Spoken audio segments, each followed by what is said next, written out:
السلام علیکم ورحمۃ اللہ وبرکاتہ۔ میں ہوں آپ کا میزبان حافظ محمد دانش۔ محترم سامعین و ناظرین، آپ نے جو سوالات ہم تک پہنچائے ہیں ان کے جوابات کے لیے ہمارے ساتھ موجود ہیں بٹلہ ہاؤس جامع مسجد کے امام خطیب مفتی احمد بن محمد ارشد خان صاحب۔ جی مفتی صاحب، عبداللہ بھائی شاہین باغ سے معلوم تے ہیں میں نے بہت ساری قسمیں کھا کر توڑی ہوئی ہیں، اب مجھے ان کی تعداد بھی یاد نہیں ہے، تو کفارہ ادا کرنے کی کیا شکل ہوگی؟ بسم اللہ الرحمن الرحیم، الحمدللہ وحدہ والصلاة والسلام علی من لا نبی بعد، اما بعد۔ مذکورہ سوال کا جواب یہ ہے کہ اگر کسی آدمی نے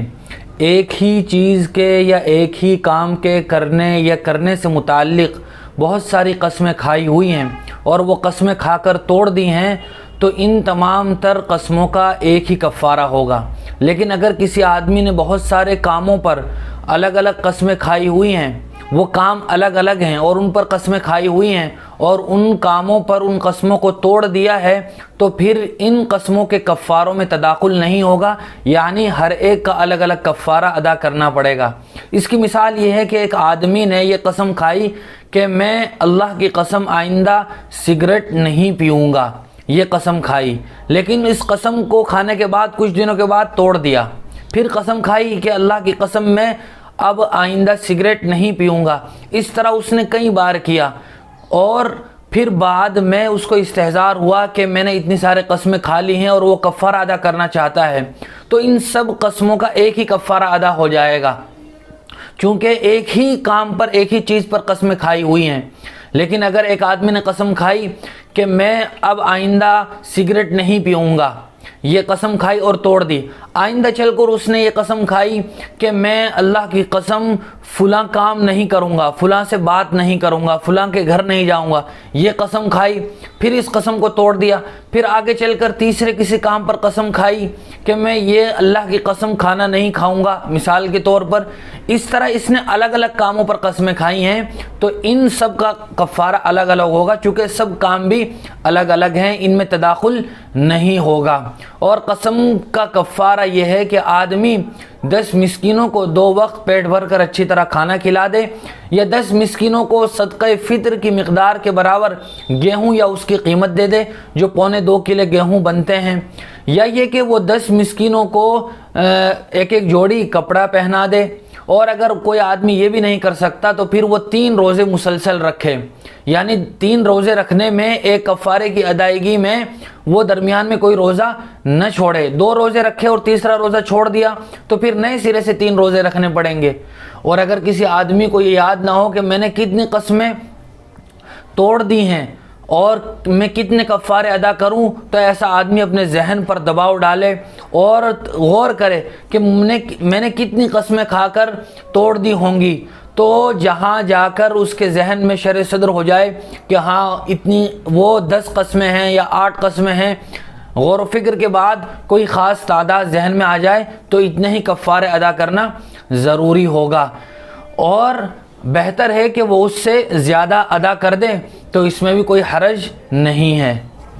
ایک صاحب کا سوال ہے، سورہ فاتحہ بھی کسی پارے کا حصہ ہے یا سب سے الگ ہے؟ سورہ فاتحہ یہ پہلے پارے کا جز ہے، چونکہ حضرت عثمان رضی اللہ تعالی عنہ سے منسوب جو مصحف عثمانی ہے، جو حضرت عثمان رضی اللہ تعالی عنہ نے جمع فرما کر ترتیب دیا تھا، اس میں سورہ فاتحہ پہلے پارے کا جز ہے، لہذا یہی بات ثابت ہے کہ سورہ فاتحہ یہ الف لام میم ذالک الکتاب لا ریب فیہ پہلے پارے کا جز اور حصہ ہے۔ انہی صاحب کا دوسرا سوال ہے، سورہ فاتحہ کو 7 مثانی کیوں کہا جاتا ہے؟ حضور اکرم صلی اللہ علیہ وسلم کا بخاری شریف میں فرمان موجود ہے، الحمدللہ رب العالمین ہی السبع المثانی والقرآن العظیم، کہ سورہ فاتحہ یہ 7 مثانی ہے، اور چونکہ سورہ فاتحہ یہ اپنے سے پہلے نازل کردہ قرآن مجید سے پہلے نازل کردہ جتنی بھی کتابیں ہیں ان سب کا خلاصہ قرآن مجید ہے، اور پورے قرآن مجید کا خلاصہ وہ سورہ فاتحہ ہے۔ اور سورہ فاتحہ کے اور بھی بہت سارے فضائل ہیں، انہی فضائل کی وجہ سے سورہ فاتحہ کے بہت سارے نام بھی احادیث میں اور فقہا نے علماء نے اپنی کتابوں میں بیان فرمائے ہیں۔ 7 مثانی کہا جاتا ہے بار بار پڑھی جانے والی 7 آیتیں، اور آپ کو یہ بات معلوم ہے کہ سورہ فاتحہ کو آدمی زندگی میں سب سے زیادہ پڑھتا ہے، ہر رکعت میں سورہ فاتحہ پڑھی جاتی ہے، اس لیے اس کو سبع مثانی کہا جاتا ہے۔ سبع کے معنی 7، مثانی کے معنی بار بار پڑھی جانے والی۔ ایک خاتون کا سوال ہے، حضرت حسن رضی اللہ عنہ کی شہادت کیسے ہوئی تھی؟ حضرت حسن رضی اللہ تعالیٰ عنہ کی شہادت وہ زہر کے نتیجے میں ہوئی تھی۔ اب وہ زہر کس نے دیا تھا، کیوں دیا تھا، اس سلسلے میں تاریخ کی کتابوں میں بہت کچھ لکھا ہوا ہے، جس میں رطب و یابس باتیں بھی شامل ہو گئی ہیں، لہذا 100% کسی یقینی وجہ کو بیان نہیں کیا جا سکتا ہے۔ اور علماء فقہاء نے یہ بھی لکھا ہے کہ اس سلسلے میں ہمیں پیچھے بھی نہیں پڑنا چاہیے، چونکہ یہ کوئی ایسی بات نہیں ہے کہ جس پر ہمارے کسی عقیدے کا مدار ہو اور قیامت میں اللہ کی طرف سے اس پر ہمیں کوئی سوال ہوتا ہو۔ لیکن بعض مورخین نے یہ بات لکھی ہے کہ حضرت حسن کو کئی بار زہر دیا گیا، آخری بار جب زہر دیا گیا تو وہ بہت شدید تھا، جس کی وجہ سے ان کی آنتیں اور جگر کٹ گئی تھی۔ بعض لوگوں نے یہ بھی کہا ہے کہ انہی کی بیوی جعدہ بنت اشعث نے ان کو زہر دے دیا تھا۔ حضرت حسین رضی اللہ تعالیٰ عنہ نے ایک بار ان سے پوچھا تھا کہ تمہیں کس نے زہر دیا ہے، تو انہوں نے بتانے سے انکار کر دیا تھا کہ اللہ کے سامنے ہی اس کا معاملہ پیش ہوگا۔ ذیشان بھائی اوکھلا سے معلوم کرتے ہیں ایک چونٹی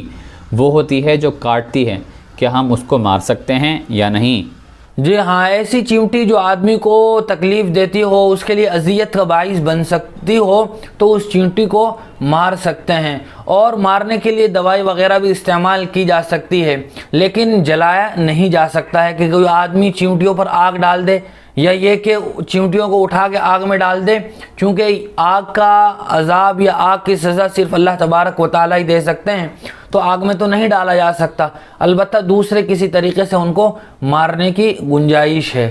عاشق الہی صاحب کا سوال ہے، کیا ہم ثواب کی نیت سے مسجد میں ٹوپی رکھ سکتے ہیں یا نہیں؟ مسلمان ہونے کے ناطے ہمارے لیے خود اس بات کا استحضار ہونا چاہیے کہ ہم مسجد میں نماز پڑھنے جائیں تو اپنی اچھی خوبصورت ٹوپی پہن کر جائیں، کہ جس سے اس بات کا بھی اندازہ ہو کہ ہم اللہ کی بارگاہ میں پیش ہو رہے ہیں۔ اگر کوئی آدمی ثواب کی نیت سے مسجد میں ٹوپیاں رکھتا ہے تو اسے بھی چاہیے کہ وہ چٹائی اور پلاسٹک کی ٹوپیاں نہ رکھے، کہ جن ٹوپیوں کو پہن کر آدمی کسی اپنے مہمان کے سامنے بھی پیش نہیں ہو سکتا۔ ایسی ٹوپی پہن کر نماز پڑھنا تو مکروہ ہے، اسے چاہیے کہ اچھی اور خوبصورت ٹوپی رکھے، کہ جس کو پہن کر آدمی اچھی طرح نماز پڑھ سکے، اور اگر دوسرے کے سامنے پیش بھی ہونا ہو تو وہاں کوئی شرمندگی نہ ہو۔ پلاسٹک کی اور چٹائی والی ٹوپیاں نہ رکھے، اچھی خوبصورت ٹوپیاں رکھے تو اس پر اللہ کی طرف سے ثواب بھی ملے گا۔ ایک خاتون کا سوال ہے، کیا بیوی اپنے شوہر کو نام لے کر بلا سکتی ہے یا نہیں؟ مذہب اسلام کی روح سے کوئی پابندی نہیں ہے کہ بیوی اپنے شوہر کو نام لے کر نہیں پکار سکتی ہے۔ میاں بیوی اگر راضی ہیں، وہ ایک دوسرے کا نام لینا چاہے تو لے سکتے ہیں، شریعت میں کوئی پابندی، کوئی حرج نہیں ہے۔ لیکن اگر کوئی علاقہ ایسا ہو جہاں بیوی کے لیے شوہر کا نام لینا بے ادبی سمجھا جاتا ہو یا تہذیب کے خلاف سمجھا جاتا ہو، تو پھر بیوی کے لیے بہتر یہی ہوگا کہ وہ نام نہ لے۔ عبدالغفور صاحب کا سوال ہے، کیا نماز میں دونوں سجدے فرض ہیں؟ نماز میں ہر رکعت میں دونوں سجدے فرض ہیں۔ اگر ایک سجدہ کوئی آدمی چھوڑ دیتا ہے اور نماز مکمل کر لیتا ہے تو اس کی نماز نہیں ہوئی، بلکہ اسے نئے سرے سے نماز پڑھنی پڑے گی۔ لیکن اگر کسی رکعت میں بھول سے ایک سجدہ چھوٹ گیا تو اس کے لیے گنجائش ہے کہ وہ نماز مکمل کرنے سے پہلے درمیان میں اس سجدے کو ادا کر لے، اگلی رکعت میں 2 کے بجائے 3 سجدے کر لے اور اخیر میں پھر سجدے سہو کر لے، تو اس طرح نماز درست ہو جائے گی۔ انہی صاحب کا دوسرا سوال ہے، کیا نماز شروع کر کے نیت بدل سکتے ہیں؟ مثلا نفل نماز شروع کی تھی اور رکوع سے پہلے سوچا کہ فلاں نماز کی قضا کر لیتا ہوں، تو کیا اس وقت نیت بدل سکتے ہیں یا نہیں؟ نماز کے لیے نیت کرنے کا جو محل اور وقت ہے وہ نماز شروع کرنے سے پہلے کا ہے۔ اگر کسی آدمی نے نماز شروع کر دی، درمیان نماز وہ اپنی نیت بدلنا چاہتا ہے تو اب نہیں بدل سکتا ہے، لہذا ضروری ہوگا کہ وہ اسی نماز کو مکمل کرے۔ اگر وہ درمیان نماز ہی میں نماز توڑ کر نئے سرے سے نئی تکبیر تحریمہ کہہ کر نماز شروع کر دے تو پھر اس کی گنجائش ہے وہ کر سکتا ہے، لیکن جو نماز نفل نماز اس نے نفل کی نیت سے شروع کی تھی اب وہ اس پر واجب ہو گئی ہے، اپنی وہ قضا نماز دوسری نیت کر کے پڑھ لیتا ہے تو ٹھیک ہے،